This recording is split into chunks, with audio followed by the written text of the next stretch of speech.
Bismillahirrahmanirrahim. Bismillahirrahmanirrahim. Assalamualaikum warahmatullahi wabarakatuh. Waalaikumsalam warahmatullahi wabarakatuh. Alhamdulillah. Alhamdulillahilladzi hamdan katsiran tayyiban mubarakan fi. Kama yuhibbu rabbuna wa yarda. Asyhadu an la ilaha illallah wahdahu rabbi la syarika lah. Wa asyhadu anna Muhammadan abduhu wa rasuluhu alladzi la nabiyya ba'dah, amma ba'du. Alhamdulillah, segala puja dan puji hanya milik Allah Subhanahu wa ta'ala yang telah mempertemukan kita di media yang kita cintai bersama. Salawat dan salam tak lupa senantiasa kita hadirkan untuk Rasul kita yang mulia Muhammad ibn Abdullah.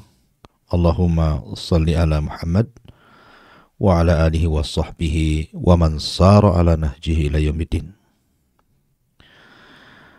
Ma'asyiral muslimin wal muslimat rahimani wa rahimakumullah.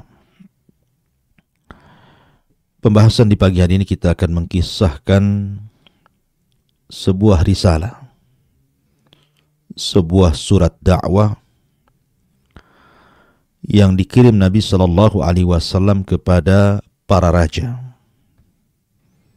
Salah satu raja yang mendapatkan risalah itu adalah Adimur Rum, pembesar Romawi atau dikenal dengan Kekaisaran Byzantium.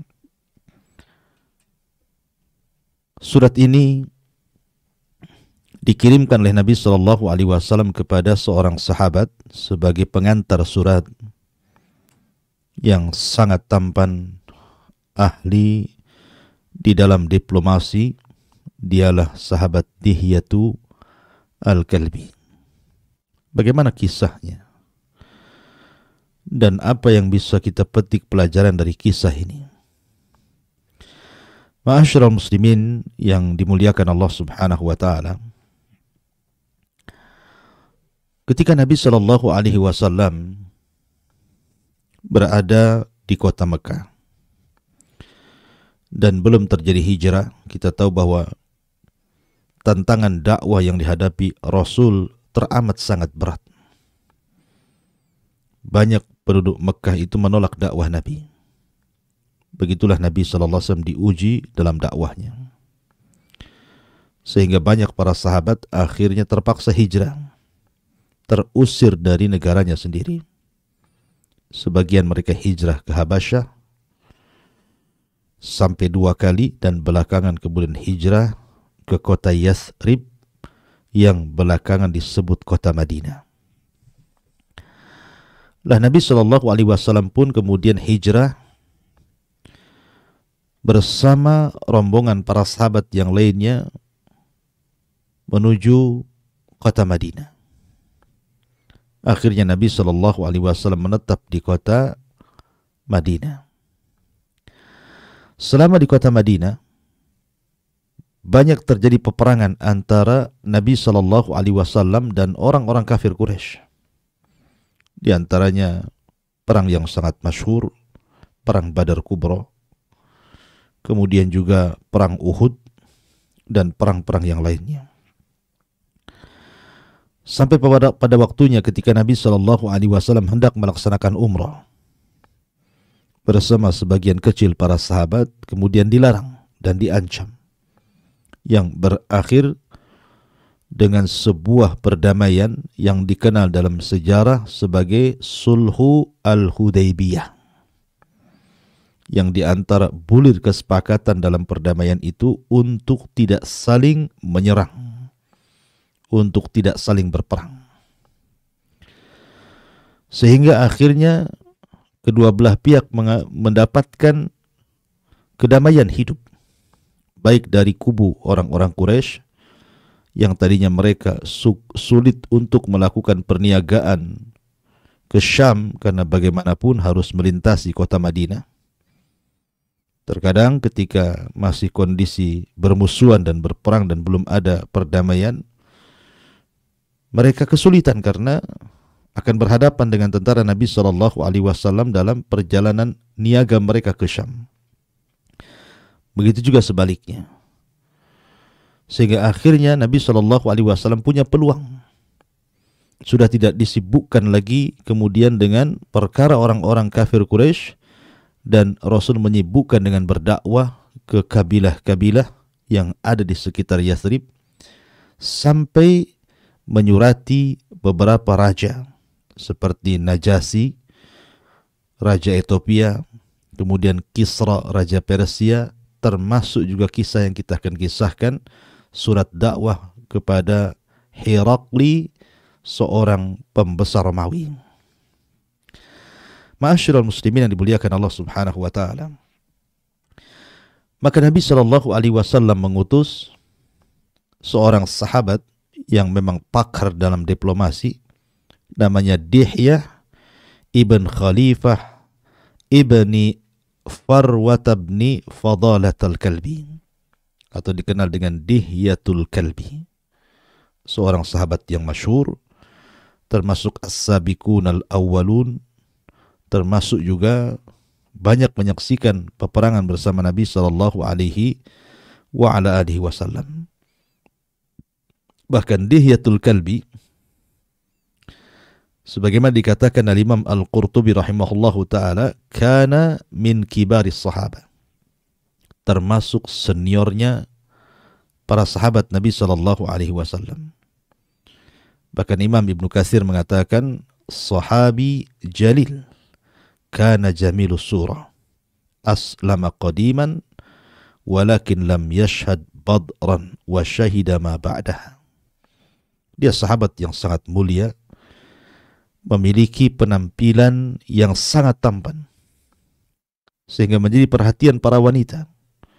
Apabila dia berangkat ke Syam, banyak para wanita yang meninggalkan kesibukannya dan terus memandang wajah Dihyatul Kalbi saking tampannya. Sehingga Jibril apabila mendatangi Nabi sallallahu alaihi wasallam untuk menyampaikan wahyu Allah Azza wa Jal, lebih sering menyerupai Dihyatul Kalbi. Sampai Aisyah radhiyallahu anha pernah menyangka bahwa Rasul sedang berdiri menghadap Dihyah dan sedang berbincang-bincang. Setelah ditanya, maka Nabi SAW mengatakan kepada Aisyah, itu bukan Dihyah, itu adalah Jibril. Kemudian Rasul mengatakan, hal ra'aiti, apakah engkau melihatnya wahai Aisyah? Kata Aisyah radhiyallahu anha, ya. Maka Rasul mengatakan, engkau akan mengalami kebutaan di akhir hayatmu. Intinya bahwa Nabi SAW mengirim surat kepada Raja Herakli lewat perantara sahabat yang sangat mulia Dihyatul Kalbi. Taib, kita mulai kisah ini dari Herakli dulu. Siapa Herakli ini? Herakli ini istilah raja dari raja-raja Romawi. Sama dengan Najasyi, istilah raja bagi raja-raja Habasyah Ethiopia. Ataupun Tubba, istilah raja bagi raja-raja Yaman, dan begitu seterusnya. Disebut juga sebagai Kaisar. Kaisar itu diambil karena ketika ibundanya sedang sakit parah, sementara dia sedang hamil dan mengandung Herakli ini. Dan ketika itu peralatan tidak sebagaimana secanggih hari ini, maka ketika sakaratul maut ibundanya, kemudian dibelahlah perutnya. Maka dalam bahasa mereka membelah perut itu disebut Kaisar. Maka rupanya anak yang ada dalam perut ibunya itu masih bergerak-gerak. Akhirnya diselamatkan dengan cara dibelah perutnya, kemudian dikeluarkan anak tersebut dan selamatlah anak tersebut, kemudian disebut Kaisar. Karena ketika melahirkan perut ibundanya disobek, kemudian selamat. Tapi ibundanya meninggal dunia. Ma'asyiral muslimin yang dimuliakan Allah Subhanahu wa taala. Ada juga yang mengatakan bahwa nama Herakli itu adalah Falavius Hercules Augustus. Falavius Heraclus Augustus, itulah nama asli beliau, atau kemudian dikenal dengan Herakli dalam bahasa Arab. Lah Herakli ini tumbuh besar dan memiliki sedikit ilmu tentang nujum. Dia ahli nujum, artinya sedikit memiliki ilmu dalam dunia perdukunan. Lah ketika dia menjadi raja bagi Romawi, bahkan ketika itu Romawi sangat kuat sekali karena mampu mengalahkan Persia, dan dua-duanya negara adidaya kala itu, Herakli ini suatu ketika bermimpi. Mimpinya aneh. Dia memandang bintang-bintang yang ada di langit. Kemudian dia melihat sosok seorang penguasa yang dikhitan, yang disunat bahasa kitanya. Kemudian dia pun terbangun dengan wajah yang tidak ceria. Sehingga kemudian orang-orang di sekitarnya bertanya kepada Herakli tentang ada apa gerangan dengan raja mereka yang biasa ceria, biasa selepas tidur menghadap mereka, berbincang-bincang, ngobrol, rapat, begitu seterusnya. Tiba-tiba hari itu murung. Sehingga kemudian ditanyakan kepada Herakli ini apa yang terjadi dengan dirinya.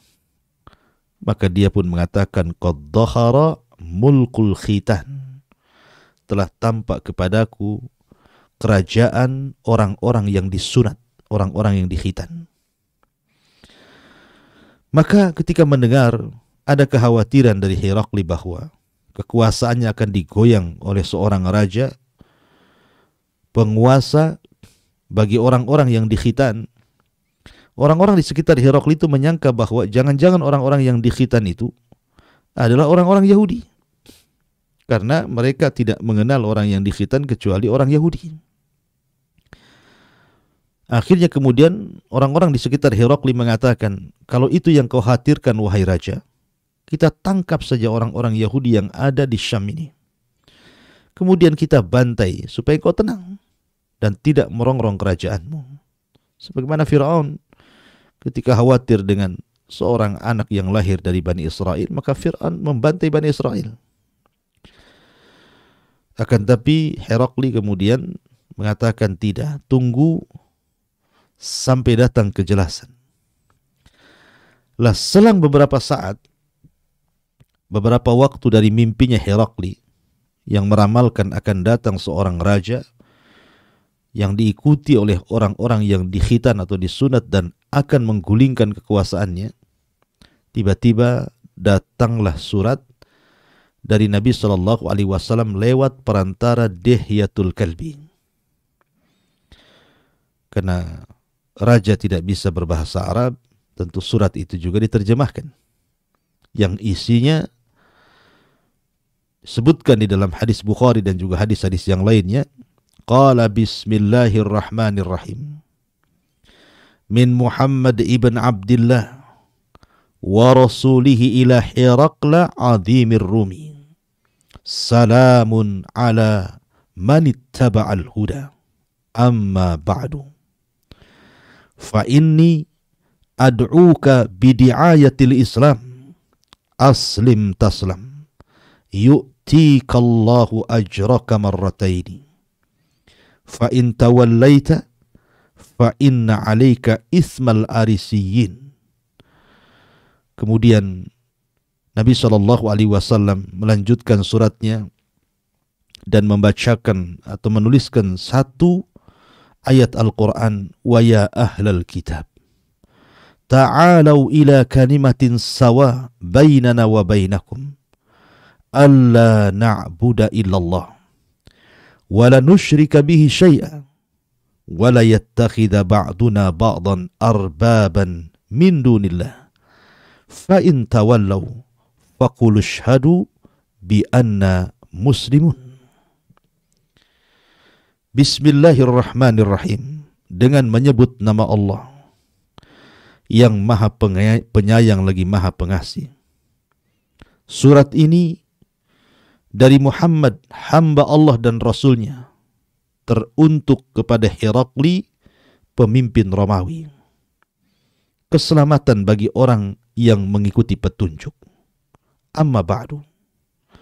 Aku serukan kepada engkau, wahai Herakli, untuk masuk ke dalam Islam.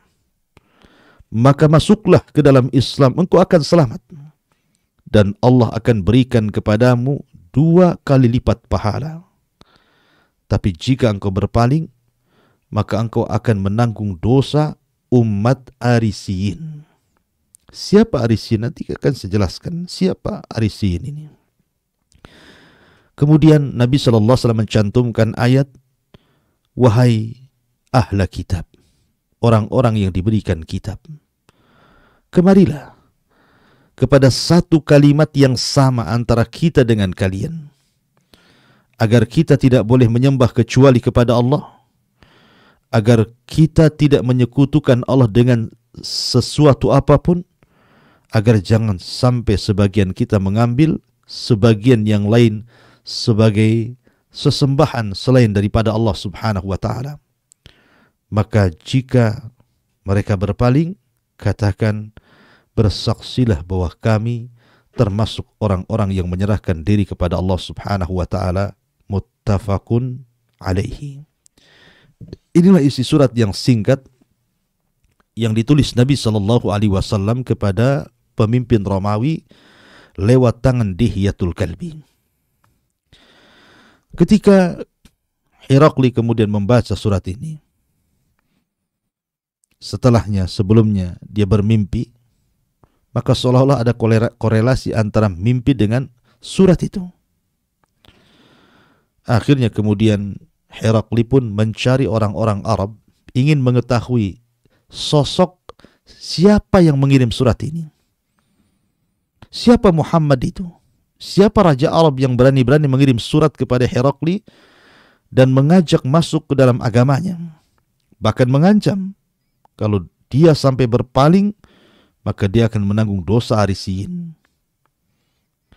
Ma'asyiral muslimin yang dimuliakan Allah Azza wa Jalla, kebetulan ketika itu rombongan Abi Sufyan yang sudah lama tidak berniaga ke Syam membawa 30 anggota para peniaga, para pembisnis yang dipimpin Abi Sufyan berangkat dari Mekah ke Syam untuk membawa barang-barang dagangan dari Mekah dijual di Syam. Lah ketika itu Raja Herakli memerintahkan kepada pasukannya untuk mencari orang-orang Arab yang berasal dari orang yang mengirim surat itu. Akhirnya kemudian ditangkaplah Abi Sufyan dengan 30 anggotanya dan dihadapkan kepada Raja Herakli. Di sini terjadi hiwar yang sangat agung, yang sangat besar antara dialognya Abi Sufyan dengan Herakli yang dicatat dalam sejarah sebagai dialog terbesar. Karena dialog ini syarat dengan pelajaran. Maka karena Abi Sufyan berbahasa Arab, tidak paham bahasa Romawi, begitu juga sebaliknya, maka Herakli memanggil penerjemahnya. Kemudian Herakli meminta kepada penerjemahnya untuk bertanya kepada rombongan Abi Sufyan ini. Salhu, tanya kepada dia tentang siapa yang paling dekat nasabnya orang-orang yang datang ke Syam bersama orang yang mengirim surat itu, Nabi SAW. Maka orang-orang pun kemudian mengisyaratkan kepada Abi Sufyan. Kenapa Herakli bertanya soal siapa yang dekat nasabnya? Karena kedekatan nasab tentu akan lebih mengenal sosok siapa orang tersebut. Akhirnya kemudian Abi Sufyan pun dihadapkan kepada Raja Herakli, kemudian berdialog yang dicatat dalam beberapa referensi buku hadis, diantaranya Bukhari dan yang lainnya. Maka kata Herakli kepada penerjemahnya, Salhu, tanyakan dia, kaifa hasabuhu fikum? Bagaimana nasabnya? Maksudnya Nabi SAW yang mengirim surat itu, bagaimana nasabnya? apakah dia dzu nasabin? Apakah dia memiliki nasab yang mulia, nasab yang terhormat? Maka Abi Sufyan menjawab, huwa fina dzu nasabin. Ya, dia adalah orang yang hidup di antara kami dan dia memiliki nasab dan hasab yang baik, yang terhormat lagi mulia. Kemudian Herakli bertanya lagi, hal kana min abaihi mulkun? Apakah orang yang mengirim surat kepadaku, maksudnya Nabi SAW itu, bapaknya seorang raja? Maka Abi Sufyan mengatakan, lah, tidak. Kemudian kata Herakli bertanya lagi, hal kuntum tattahimunahu bil kadhibi qabla an yaqul ma qal? Apakah kalian menuduh orang tersebut suka berdusta sebelum kalian berusaha menjelek-jelekan dia? Karena tahu Abi Sufyan di mata Herakli adalah musuhnya Nabi SAW. Maka Abi Sufyan mengatakan, la, tidak, dia tidak pernah berdusta. Kemudian Herakli bertanya lagi, man yattabi'u, siapa yang mengikutinya? Asyrafun nasi am du'afa'uhum? Apakah orang-orang lemah di antara mereka ataukah orang-orang yang terpandang yang mengikuti orang yang ngaku nabi itu?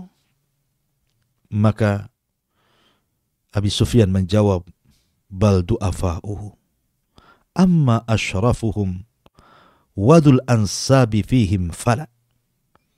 Kata Abi Sufyan, yang mengikuti orang tersebut adalah orang-orang lemah. Adapun orang-orang terhormat dan yang memiliki nasab tidak mengikutinya. Kemudian Herakli bertanya lagi, ayaziduna am yankusun? Apa pengikutnya makin bertambah ataukah berkurang? Maka Abi Sufyan mengatakan, bal yazidun, bahkan bertambah. Kemudian Herakli mengatakan, hal yartad ahadu minhum an dinihi ba'da an yadkhula fihi karhan lahu? Apakah setelah orang-orang yang mengikuti Nabi tersebut masuk ke agamanya, kau dengar pernah ada satupun yang murtad karena tidak suka dengan agamanya? Kata Abi Sufyan, lah, tidak. Semua tidak ada yang murtad, kalau sudah masuk susah keluar. Kemudian kata Herakli, hal qataltumuhu? Apakah engkau memerangi mereka? Apakah engkau berperang memerangi dia, maksudnya Nabi yang mengirim surat kepada dia, pada Herakli? Maka Abu Sufyan mengatakan, na'am, ya, kami memerangi dia. Kemudian Herakli mengatakan, kaifa kana qitalukum iya? Bagaimana cara perang kalian melawan dia? Apakah mengalami kemenangan ataukah kekalahan? Maka Abu Sufyan mengatakan, takunul harb bainana wa bainahu sajjalan yusibu minna wa nusibu minhu. Ya, kami terkadang perang melawan orang itu. Terkadang dia yang menang, terkadang dia yang kalah. Kemudian Herakli mengatakan, hal yaghdir? Apakah dia pernah berkhianat? Maka Abi Sufyan mengatakan, la, tidak. Dia tidak pernah berkhianat. Kemudian kata Herakli, hal qala hadzal qaul ahadun qablah fa huwa yatashabbah bihi? Apakah yang diucapkan orang yang ngaku nabi ini pernah ada orang yang mengucapkannya sehingga dia hanya meniru-niru saja? Kata Abi Sufyan, la, tidak. Baru dia yang mengucapkannya. Kemudian kata Herakli, apa yang diseru orang itu?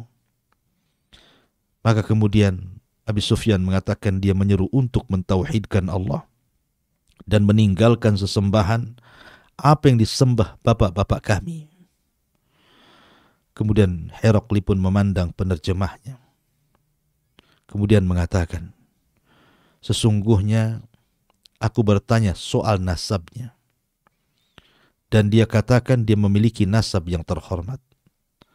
Maka begitu juga para nabi sebelumnya diutus dan rata-rata adalah nabi yang paling terhormat dari nasab seluruh kaum-kaumnya.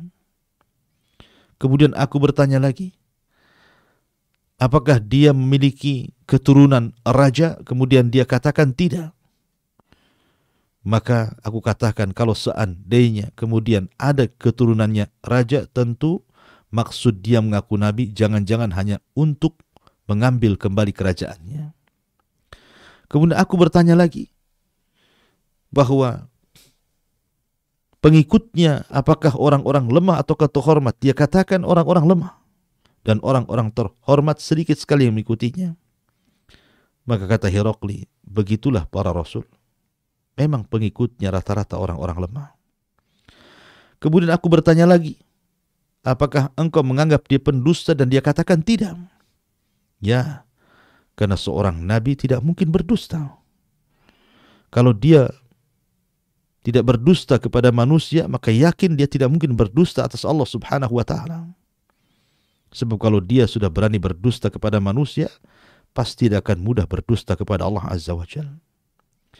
Kemudian aku bertanya lagi kepada dia, apakah ada yang murtad dari para pengikutnya karena benci dengan agamanya? Dan dia pun katakan tidak. Begitulah iman. Apabila sudah tercampur dalam hati, maka susah keluarnya. Kemudian aku bertanya, apakah bertambah atau berkurang? Dia katakan bertambah. Begitulah iman, kalau sudah sempurna, maka akan merembet kepada yang lainnya. Kemudian aku bertanya, apakah dia pernah berkhianat? Dan dia katakan tidak. Begitulah para rasul, tidak mungkin berkhianat. Dan aku katakan kepadanya, apakah dia pernah atau ada orang yang pernah mengucapkan hal yang sama? Dan dia katakan tidak. Begitulah wahyu Allah Subhanahu wa ta'ala kepada para nabi, maka dialah orang yang pertama mengucapkan sebelum yang lainnya. Kemudian yang terakhir aku tanyakan apa yang diserunya. Dia katakan bahwa dia menyuruh kepada tauhid dan meninggalkan agama moyang-moyang mereka. Begitulah para nabi. Mereka tidak bergantung kepada adat istiadat karena mereka berucap dengan wahyu yang Allah wahyukan kepadanya. Dari sini Herakli pun berubah wajahnya. Ketika berubah wajahnya, tiba-tiba Abi Sufyan dia bicara dan mengatakan, laqad aduma amra Abi Kabshin. Sungguh telah besar namanya Abi Kabshin. Abi Kabshin itu maksudnya Nabi SAW. Di sini Abi Sufyan tidak menisbatkan kepada kakek buyut Rasul seperti Abu Talib, Abdul Muttalib, dan begitu seterusnya.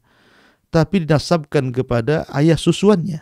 Karena Abi Kabshin itu kunyah daripada suami Halimah Sa'diyah yang menyusukan Nabi SAW. Karena bencinya Abi Sufyan kepada Rasul sehingga tidak mau menasabkan Rasul kepada kakek buyutnya. Tapi dinasabkan kepada suami daripada Halimah, ibu susuannya. Itulah kebencian. Ya. Kata Herakli, setelah dia memandang para batrik-batriknya yang ada di kerajaan itu, para tokoh-tokohnya dan orang di sekelilingnya, kemudian dia mengatakan, iyakun kama taqulu fihi haqqa fa innahu nabiyyun. Kalau yang kalian katakan itu benar, kalian tidak berdusta kepadaku, ingat, dia itu seorang nabi dan aku sudah mengetahuinya. Karena Herakli itu dicocokkan dengan mimpinya masalahnya. Kemudian yang kedua, Herakli ini seorang ahli baca, suka membaca kitab-kitab lama. Dia menguasai Taurat dan Injil dan memiliki ilmu dunia, sedikit dunia perdukunan. Sehingga dia mengatakan, kalau yang kalian katakan benar, bahwa dia telah muncul, aku yakin dia seorang nabi dan aku sudah mengetahuinya. Kalau seandainya lau kuntu indahu, aku berada di sisinya, la ghasaltu an qadamaihi, tentu aku akan cuci kedua kakinya. Seolah-olah dari sini Herakli pun kemudian mengikuti dan membenarkan ajaran Nabi SAW. Kemudian kata Herakli, keluarkan surat itu. Maksudnya surat yang dibawa oleh Dihyatul Kalbi kepada dia. Bacakan sekali lagi di sini. Bacakan kepada mereka. Bacakan kepada kita semuanya. Maka penerjemahnya membawa surat itu kemudian membacakan kembali Bismillahirrahmanirrahim. Min Muhammad ibn Abdullah wa rasulihi ila Herakli adimir Rum. Salamun ala man ittaba'al huda amma ba'du. Fa inni ad'uka bidiayatil Islam aslim taslam yu'tikallahu ajraka marrataini fa in tawallaw fa inna 'alaika itsmal arisiyin wa ya ahlal kitab ta'alau ila kalimatin sawa'in bainana wa bainakum alla na'budu illallah wa la nusyrika bihi syai'an wa la yattakhidha ba'duna ba'dan arbaba min dunillah fa in tawallaw faqul asyhadu bi anna muslimun. Bismillahirrahmanirrahim. Dari Muhammad ibn Abdillah dan Rasulnya, teruntuk Herakli pembesar Romawi, keselamatan bagi orang yang mengikuti petunjuk. Amma ba'du, maka kuserukan kepada engkau Herakli, masuklah ke dalam Islam. Islam kau akan selamat, dan Allah akan berikan kepadamu 2 pahala. Tapi jika kau berpaling, ingatlah engkau telah menanggung dosa Arisiyin. Wahai ahli kitab, kemarilah kepada kalimat yang sama antara kita dengan kalian, agar kita tidak boleh menyembah kecuali Allah, tidak menyekutukan Allah dengan sedikit pun, tidak mengambil sebagian kita dan yang lainnya Tuhan selain Allah. Maka jika mereka berpaling, katakan, persaksikan saya seorang muslim. Semua mendengarnya. Dari sinilah sebenarnya hidayah sudah hampir masuk ke hati Herakli.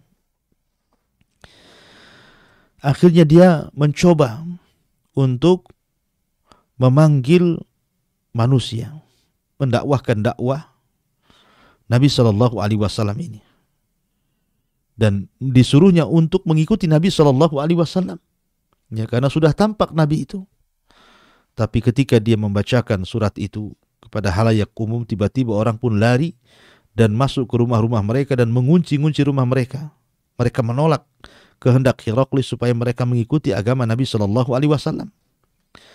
Karena kekhawatiran kalau seandainya kemudian Herakli ini mendapatkan kesulitan dari rakyat Romawi.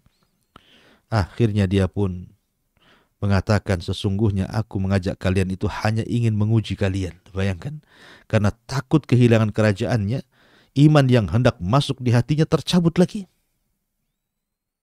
Akhirnya Herakli pun mendatangi para pendeta-pendeta, padri-padri yang sangat besar, yang sangat didengarkan ucapannya oleh bangsa Romawi. Kemudian diserahkan surat itu, kemudian diceritakan mimpinya, kemudian diceritakan tentang dialog dia dengan Abi Sufyan, kemudian macam-macam diceritakan kepada para padri-padri kanisa itu. Dan subhanallah, para padri itu membenarkan surat itu, bahwa memang dia seorang nabi. Akhirnya kemudian para padri itu mengumpulkan para pembesar Romawi untuk diajak bergabung, tapi justru mengalami kemarahan, dan para pembesar itu akhirnya membunuh padri tersebut. Mendengar bahwa padrinya dibunuh, maka Herakli pun akhirnya semakin ketakutan kalau kekuasaannya akan hilang. Maka dia hanya bisa mendoakan, tapi tidak bisa apapun dengan pembunuhan terhadap padri yang sangat besar, yang justru membenarkan surat dari Nabi SAW bersama dirinya. Intinya bahwa terkadang seseorang sudah hampir disapa hidayah, tiba-tiba hidayah itu berlalu dan tidak hinggap dalam hatinya. Ma'asyiral muslimin, para pendengar dan para pemirsa Kiswah TV yang dimuliakan Allah Subhanahu wa taala, dan juga Humairah Channel. Maka dari sini Herakli ketika sudah membaca surat itu, kemudian merenung, akhirnya kemudian dia pun hampir mendapatkan hidayah. Makanya wajar kalau dia mengatakan, kalau aku berada di sisinya, ku cuci kedua kakinya itu. Saking membenarkannya gitu ya. Tapi rupanya hidayah itu hilang kembali dari kolbu Herakli gara-gara kekuasaan. Begitulah Nabi SAW ketika mengirim surat, ada yang diterima, ada yang ditolak. Seperti yang diterima Raja Najasyi, langsung diterima dan langsung masuk ke dalam agama Rasul. Bahkan Nabi SAW menyolatkan kematian Raja Najasyi Ashamah ibn Afjur karena wafatnya, karena tidak ada yang mensolati dia di Ethiopia sana. Makanya Rasul kemudian salat gaib, dan itulah salat gaib pertama Rasul untuk Raja Najasyi, dan Rasul tidak pernah salat gaib lagi setelah itu. Bahkan sebagian ulama menyebutnya Najasyi itu sebagai muhadram, orang yang hidup di zaman Rasul tapi tidak bisa menatap Rasul. Tapi ada juga yang menyobek-nyobek suratnya, seperti Kisra Persia. ketika datang surat kepada beliau, kemudian disobek-sobeknya surat itu. Kemudian ketika Rasul mendengar bahwa suratnya disobek-sobek, maka Rasul pun mengatakan, mazzakallahu mulka. Semoga Allah sobek-sobek kembali kerajaannya. Semoga Allah hancurkan kerajaannya. Semoga Allah hancurkan kerajaannya. Ya, rupanya doa Nabi SAW cepat terkabulkan ketika di masa Khalifah Amirul Mukminin Umar bin Khattab radhiyallahu an, Persia jatuh tumbang ke tangan kaum muslimin. Itulah doa Nabi SAW, mazzakallahu mulka. Tetapi karena Herakli ini dalam hatinya membenarkan, akhirnya dia pun hanya bisa memberikan hadiah kepada Nabi SAW lewat Dihya saja. Tapi dia tidak masuk Islam. Ya.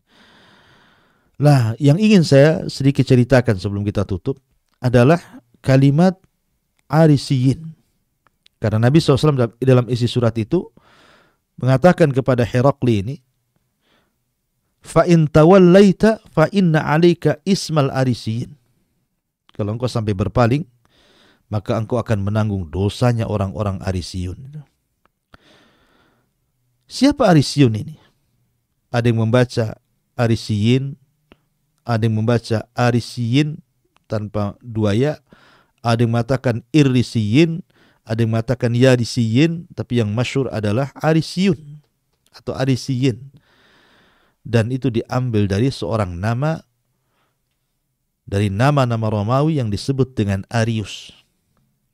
Lah, Arius ini dulunya terpengaruh dengan pemahaman Plato, pemahaman Yunan, dan dia salah seorang yang mentauhidkan Allah Subhanahu wa taala dari pengikut Isa bin Maryam.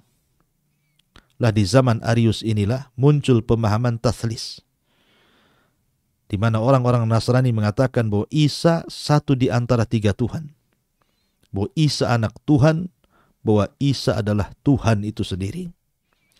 Lah, Arius ini salah satu orang Nasrani pengikut Isa bin Maryam, pengikut ajaran Isa bin Maryam yang sangat setia, sangat saleh, mentauhidkan Allah, tidak terpengaruh dengan keyakinan Nasrani yang lainnya. Artinya ketika itu Nasrani pecah menjadi dua. Pecahan yang pertama, orang-orang yang mentauhidkan Allah, yang tidak menganggap Isa itu satu di antara tiga Tuhan, ataupun anak Tuhan, ataupun dia Tuhan. Tapi kelompok yang lainnya justru yang berpemahaman seperti itu, mengakui bahwa Isa adalah satu di antara tiga Tuhan. Lah, kelompok Arius ini selalu berseberangan dengan orang itu.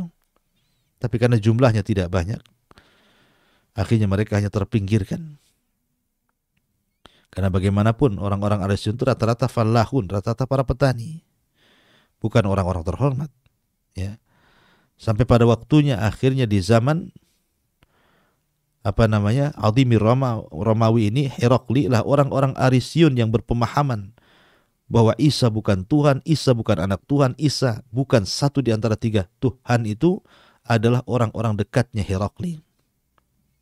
Jadi orang-orang yang sangat loyalis kepada Herakli adalah orang-orang Arisiyun, keturunan orang-orang Arisiyun. Makanya Nabi SAW mengatakan, fa in tawallaita fa inna 'alaika ismal Arisiyin. Kalau engkau berpaling wahai Herakli, kau yang akan menanggung dosanya orang-orang Arisiyun itu, pengikut Arius yang masih mentauhidkan Allah Subhanahu wa taala dari orang-orang yang beragama Nasrani kala itu. Ma'asyiral muslimin yang dimuliakan Allah Subhanahu wa taala, inilah di antara secara singkat bagaimana risalah dakwah Rasul kepada Raja Romawi. Lalu apa yang bisa kita petik pelajaran dari kisah ini? Pertama, semangat Nabi SAW berikan hidayah kepada manusia. Sampai-sampai Nabi SAW tidak peduli. Ya, beliau surati semua para raja. Ada yang menerima, ada yang menolak, ada yang tidak menerima kemudian memberikan hadiah, ada yang tidak menerima sampai membunuh delegasi. Itulah tantangan dakwah Nabi SAW. Tapi Rasul semangat berikan hidayah kepada manusia. Tentu yang dimaksud hidayah di sini hidayah irsyad. Adapun taufik itu hanya milik Allah Subhanahu wa taala. Kemudian yang kedua, pentingnya berdakwah. Pentingnya kita berdakwah kepada orang lain. setelah mendakwai diri sendiri dan keluarga, maka kita berdakwah kepada orang lain. Makanya Allah Subhanahu wa taala menyebutkan dalam surah Al-Asr, wal asri innal insana lafi khusrin illa alladhina amanu wa amilus solihat wa tawassaw bil haqqi wa tawassaw bis sabr. Dalam surah Al-Asr ini ada 4 sifat yang luar biasa, yang kalau Anda dapati sempurnalah hidup Anda. Pertama ilmu, yang kedua amal, yang ketiga dakwah, dan yang keempat sabar. Yang pertama dan yang kedua memperbaiki diri sendiri. Ilmu dan amal itu memperbaiki diri sendiri. Adapun dakwah dan sabar itu memperbaiki orang lain. Itulah seorang muslim. Orang yang bermanfaat seorang muslim itu alladzi yanfa'uhumun nas. Alladzi yanfa'uhum linnas. Orang yang bermanfaat bagi manusia. Karena dengan ilmu dan pengamalan memperbaiki diri sendiri, dan dakwah dengan kesabaran akan memperbaiki orang lain. Jadi baik diri dan baik orang, sempurna sifatnya. Maka penting menyebarkan dakwah kepada manusia, mengajak manusia ke dalam tauhid. Kemudian yang ketiga, hendaklah yang didakwahkan adalah dakwah tauhid. Makanya Nabi SAW mengingatkan soal tauhid di hadapan raja-raja termasuk Herakli. Ya ahlal kitab ta'alu ila kalimatin sawa bainana wa bainakum alla na'budu illallah wa la nusyrika bi syai'an. Agar kita menyembah Allah dan tidak menyekutukan Allah dengan siapapun, menunjukkan bahwa setiap dakwah para nabi itu berdakwah mengajak manusia ke dalam tauhid. Dan itulah awal dakwah para nabi, mengajak manusia untuk mengesahkan Allah, mentauhidkan Allah. Kemudian juga yang terakhir, karena juga waktu, bahwa Nabi SAW ketika mengutus surat tidak sembarang orang yang diutus sebagai delegasi mengantar surat itu, tapi memilih yang terbaik. Memilih yang ahli diplomasi, bukan itu saja, memilih orang yang tampan supaya cara penerimaannya pun berbeda. Maka dipilihlah Dihyatul Kalbi sebagai delegasi surat Nabi SAW kepada pembesar Romawi, Herakli atau Kaisar. Inilah di antara kisah surat dakwah Rasul kepada Raja Romawi Herakli ataupun Kaisar. Wallahu a'lam bishawab.